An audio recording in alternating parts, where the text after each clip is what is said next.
Update news. माकडाच्या पिल्लाला जीवदान देणाऱ्या कर्तव्यनिष्ठ वनमजुराचा दुर्दैवी मृत्यू विषारी काटा ऋतून सेफ्टी सिमियामुळे यवतमाळच्या संजय खंदारकरांचं निधन।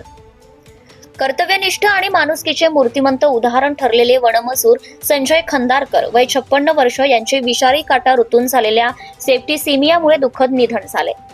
जोडमोहा वनपरिक्षेत्रात कार्यरत असताना त्यांनी 3 नोव्हेंबर रोजी एका काटेरी झुडपात अडकलेल्या माकडाच्या पिल्लाला वाचवताना त्यांच्या उजव्या हाताच्या अंगठ्यात विषारी काटा रुतला होता। माकडाच्या पिल्लाची सुटका केल्यानंतर त्यांनी अंगठ्यातील काटा काढण्याचा प्रयत्न केला, परंतु त्याचा काही भाग आतच राहिला।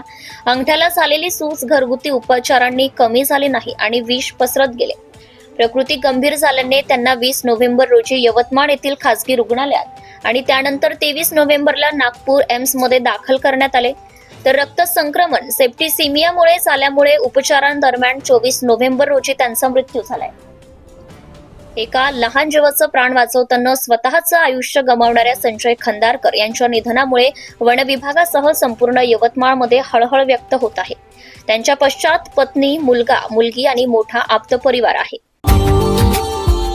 Subscribe now and press the bell icon. Never miss an update.